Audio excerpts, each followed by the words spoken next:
Good afternoon, everyone. Wonderful to have you here today. My name is Nisreen Ameen. I'm an associate professor in digital marketing at Royal Holloway University of London. And I've been working in the area of AI for a while. So beyond the academic context, I also interact a lot with the industry and with policymakers. And I put on different hats usually as part of the role. So I'm currently serving as Director for the Digital Organization and Society Research Center at our university at Royal Holloway. At the same time, I'm currently Ambassador for Research at the Institute of Directors. And this institute brings a network of over 20,000 directors from all parts of the UK, and they all have interest in AI. So as part of this role, I interact with different managers at different levels and in different industries. And I see the challenge and struggles as well as the enthusiasm they usually have towards AI. So I thought, okay, let's share some thoughts on this today, and I'm very keen to hear your thoughts as well. Having been in this field for over 10 years now, and seeing how AI is advancing so quickly, and we are all interacting with very different platforms nearly every day as marketeers, as well as individuals in our daily life, I was really curious to see, how can we cope with all these changes? So just before I start, can I ask how many of us here use AI on a daily basis? Any AI platform? Okay, that's great, many of us. Does anyone here talk to it? Or is it just through typing and getting, you talk to it, sir? Fantastic. And how has your experience so far been through talking to it? What's the conversation like? Is he able to, or is it able to understand more or less?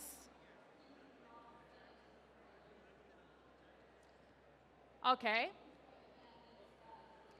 Okay. Fantastic. So I'm someone who talks to it and writes to it as well, actually, every day. And the reason is I wanted to explore, how does it work in different contexts. So I make sure that I interact with different platforms, apart from ChatGPT, for at least 30 minutes a day.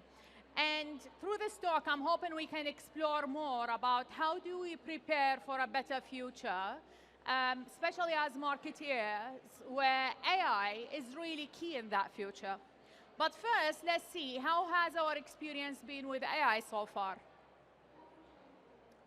So I'm a big fan of Formula One, and I really like their work, and I like the innovation and strategy part of Formula One as well.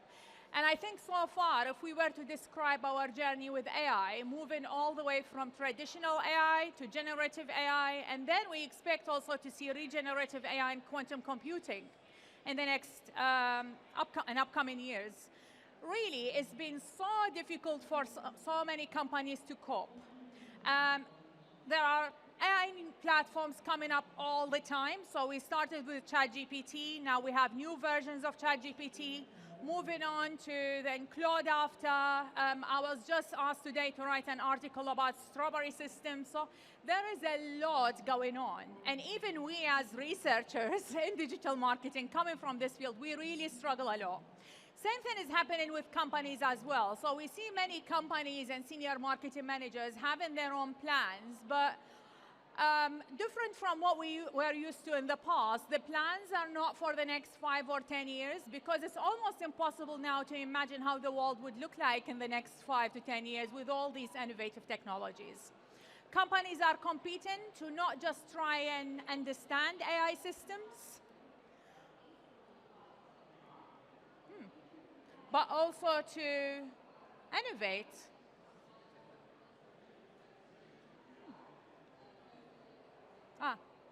Thank you.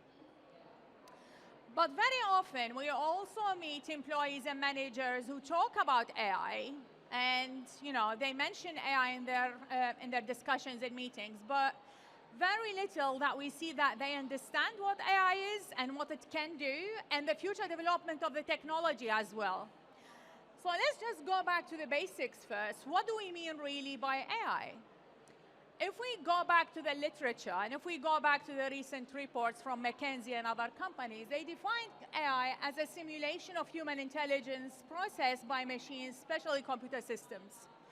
And unlike the traditional types of AI that we were very used to in the past, where there is only one dominant type of intelligence, we are now moving towards new types of AI systems where we have an integrated different levels and types of intelligence all in one system.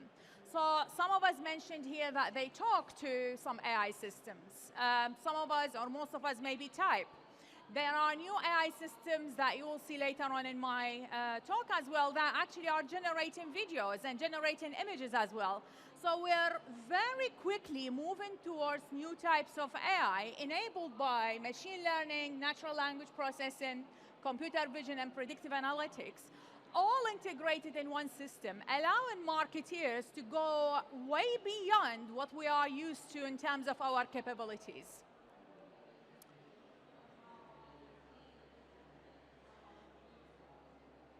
Now, one of the main areas that I think are really currently underexplored, both by companies and academia, is the impact of AI on our creativity. So imagine your employees, or as part of your role as a marketing manager, we are using AI on a daily basis. But how does that impact our own creativity, especially when creativity is based on problem solving and based on imagining how this world can look like? It's interesting that sometimes I hear people say, maybe AI is solving problems that we're not even aware of.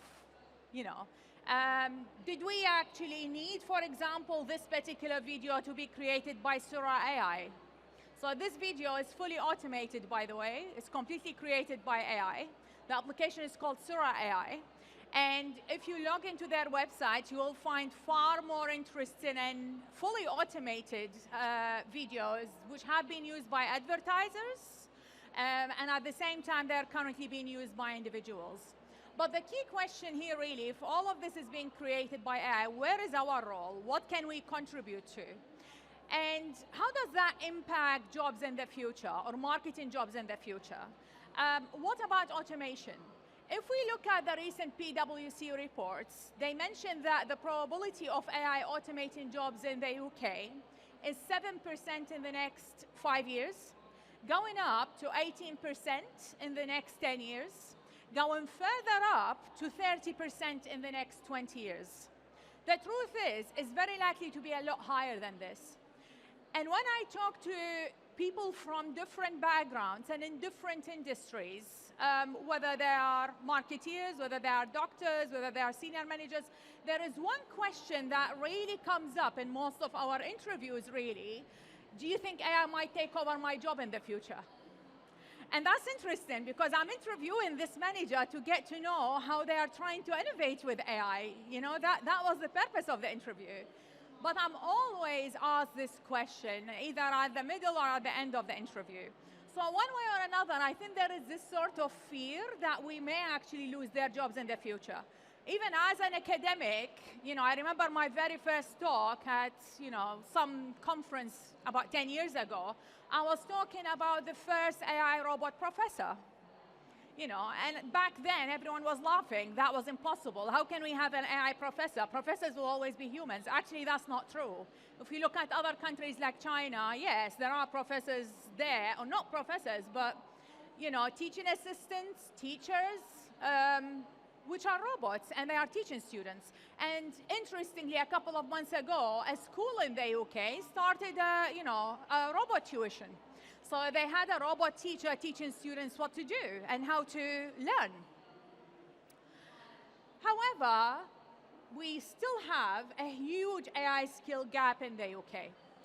So if we look at the AI strategy report, which was published last year, despite that AI is set to boost the UK productivity by 119 billion a year, the digital skill gap, including AI skill gap, is costing the UK economy 63 billion a year.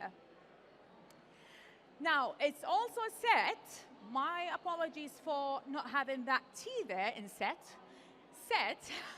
to be the largest skill gap by 2030. If not addressed through early interventions, and if not addressed through the co-creation of solutions by companies from different industries, including those in marketing. Now, I think one of the key challenges associated with this AI skill gap, whether in marketing or in other fields, is that AI itself is evolving so fast. And if we talk to those who are AI developers or work with machine learning or other AI systems, they are trying so hard to train AI systems to get better. Now, my question is, are we actually investing the same amount of investment in training people, in training marketeers how to work with these AI systems? So for those of us who are using AI on a daily basis, have you noticed a change in your interaction with AI, a change in your prompts, a change in your questions to AI over time? That's because we are also learning how to use it. So it's not, this is an interaction. It's not that we need to train one actor and we leave the other. Companies really need to start investing seriously in AI training, and more importantly, more inclusive AI training. So I've noticed something. If you have 4 people, for example, working in the same department, marketing department, they may actually, and maybe they're all working in the same room, they may be approaching the use of AI in marketing in very different ways. And that's due to cultural backgrounds, possibly, how much they are afraid of the use of AI, or how much they are afraid of losing their jobs. I get asked this question very often as well. People are really afraid about their job security. So, now key question, $1 million question really, that we very often get asked, is it automation or augmentation? Are we automating or are we augmenting? Now, just before I start, automation is when a machine is taking over an entire job, an entire task, and augmentation is the human-AI interaction, right? What's the percentage of AI input in a certain task? What's the percentage of a human input in a certain task? Now, I've done a lot of research on this area with my team. You're more than welcome to see some of our publications. I promise they are short, no more than 8,000 words, but more than happy to have a chat, you know. It's not like we invested 2 years in this research.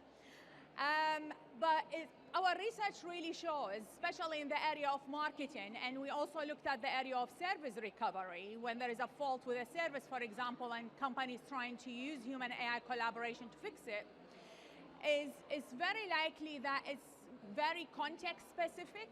So it's very difficult to say, this is how much input we need from a human or from an employee, and this is how much input we need from AI. The idea is it needs to be based on the occupation type or the job title, and it also needs to be based on the task, right? So if you look at the customer journey beginning to end with a company, the interaction and the collaboration between an employee and AI can be very different depending on which part of the customer journey that the company is interested in addressing, right? And that's the type of training, I'm going to talk about training in a minute as well, but that's the type of training that companies really need to be focused on. It has to be really context specific. Now, the big question, which I'm not even claiming to try and address in full in this talk, I think is very hard for us really to predict, but what can a marketing job look like in 10 years' time with the integration of AI, right? How do we build a better world through marketing with the integration of AI? How do we help people not to fear losing their jobs, you know, when AI is this much integrated nowadays, right? So we identified 4 sets of skills that we think really is good to be focusing on. Transferable skills, soft skills, technical skills, and finally, ethics of AI in marketing. So let's start with transferable skills, right? Despite that AI is really helpful when it comes to addressing questions, and the idea is it brings different data and different information together to address a certain question, the area of problem identification and problem solving, my view, I think it will be really relevant to human input, and it will always require human input, right? Same goes for critical thinking. Really important and is still required. And we need to train people to really be more critical thinkers and to be more creative. Even when AI is able to automate, where is that creativity? How do we develop people's creativity further, right? Curiosity, I think is very much overlooked actually when we look at employees' interaction and collaboration with AI. How much are we curious and we'd like to explore new AI applications all the time? Especially that we are experiencing, that evolution of AI where there is a new AI application every 2 weeks, right? And then, of course, there is continuous learning, resilience, and adaptability, which goes back to really my earlier point, keeping in mind that AI is evolving all the time. So that agile mindset, this resilience and adaptability and continued learning is really key. The world is never going to be the same in 10 years' time. Sorry. Second, soft skills. And I'm not going to elaborate on all, but I would really like to focus on one area which I think is very much overlooked. The cultural awareness part, right? So very often we think that when we talk about AI, this is how the world views AI, this is how the world of marketeers views AI everywhere. Actually, that's not the case. I've met marketeers in other countries who don't even know what AI is. So if we look at the MENA region, for example, or if we look at certain countries in Asia or certain countries in Africa, right? Some people there actually are not using it. In many countries, they are not using it at all, actually. They're not aware of it, right? So this is also making AI systems lack inclusivity at the moment, if I dare to say, right?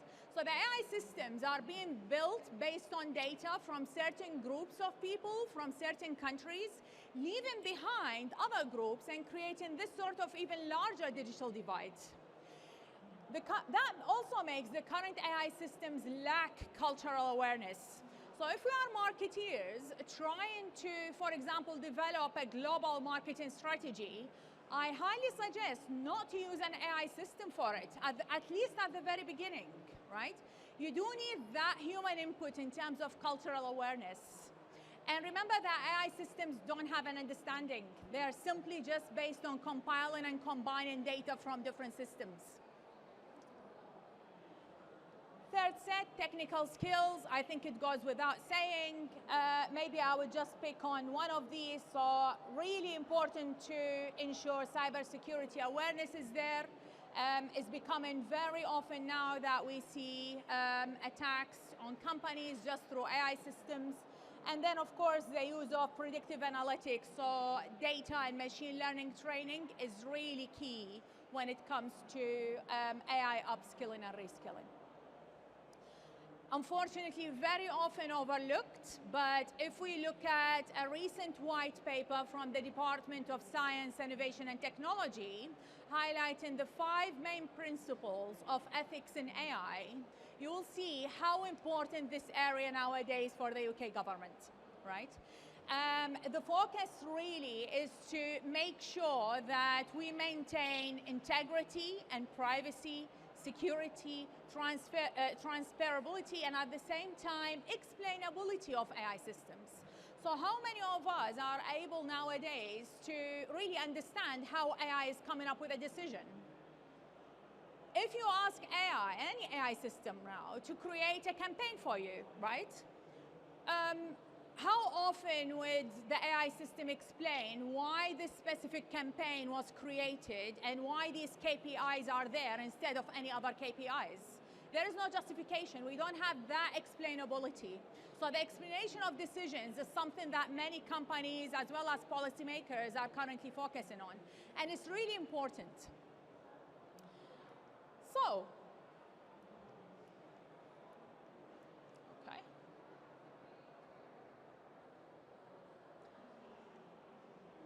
final notes on this, how can we prepare? And I'm going back to Formula One, my favorite Ferrari team.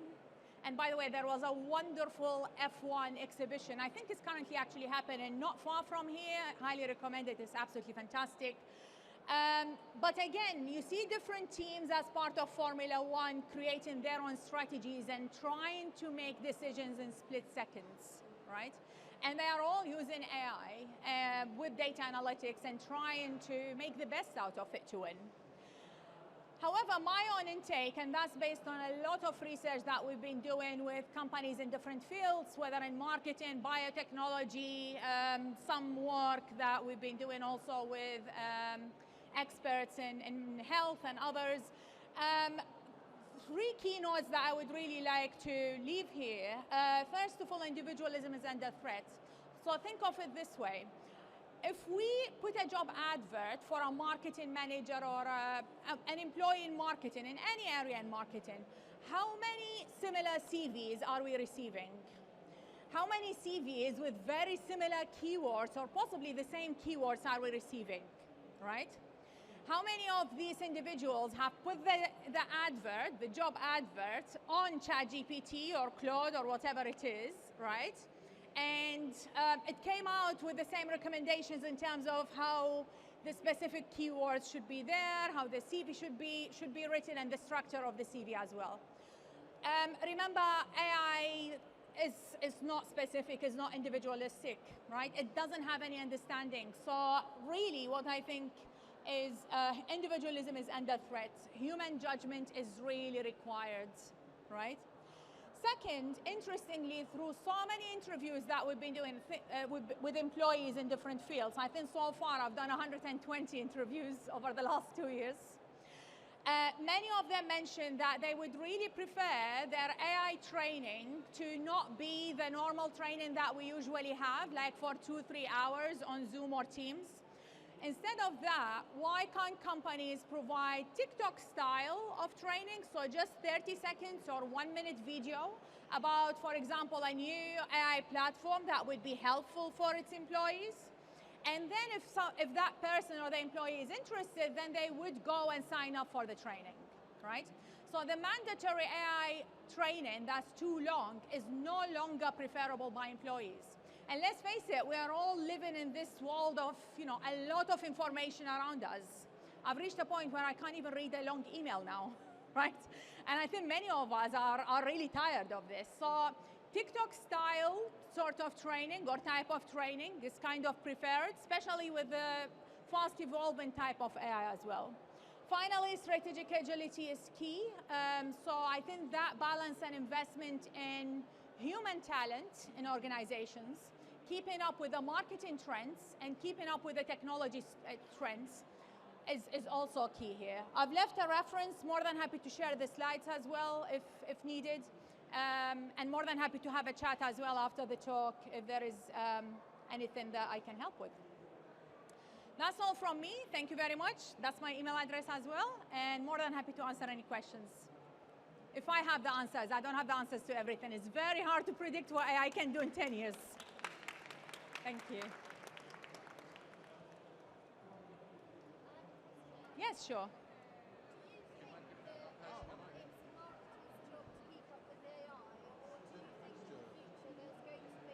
You're recording.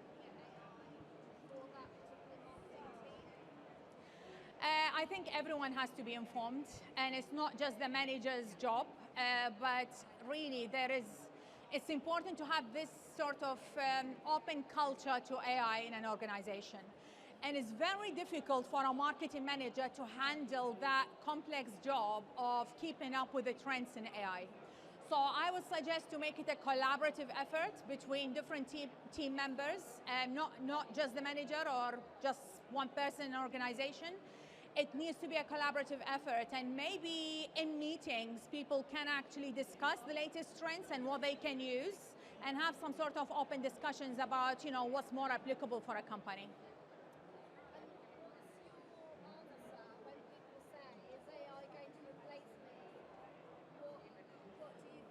I share my own vision for it based on the research that we do. No, I don't think it will necessarily overtake, but I think it's really important to make sure that we keep up with the trends.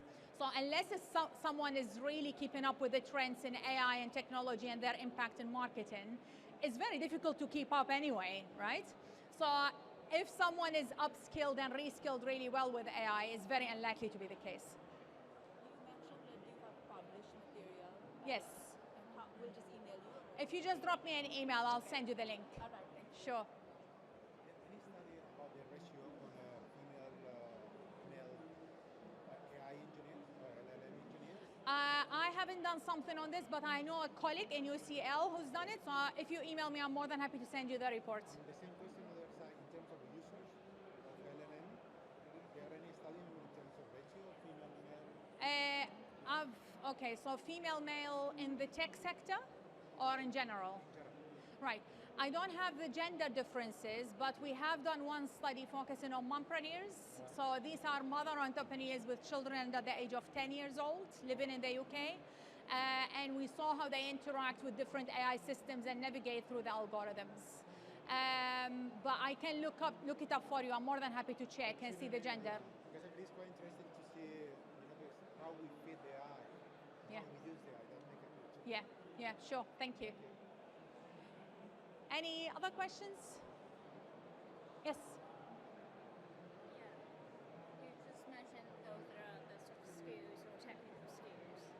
And in terms of keeping up pace of the advancement of AI for marketeers, what would advise? How can we keep the pace whilst AI?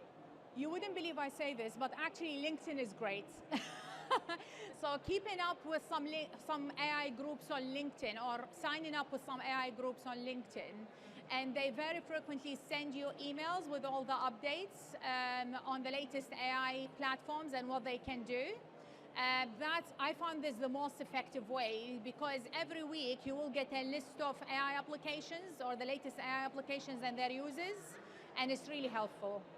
The other way, of course, is to keep up with the industry reports, but I don't know if you have this much time. Are you even that in a holistic way to learn about what's happening? Of course, something that we might be, from like those kind of sources, for example, LinkedIn. I'm not for sure if that is kind of, I can have the full picture of what's going on within the marketing realm in terms of AI implication. Have you signed up with specific AI and marketing I do. magazines? I'm They're usually very doing helpful. on the more adapts, the AI in marketing. Okay. But that is even that one is just kind of one part of the story, right? Yeah, if you drop me an email, I'm more than happy to send you further resources, and then you can sign up also with some groups, and hopefully it will help. Sure. Thank you very much, everyone. We'll have a chat after. Thank you.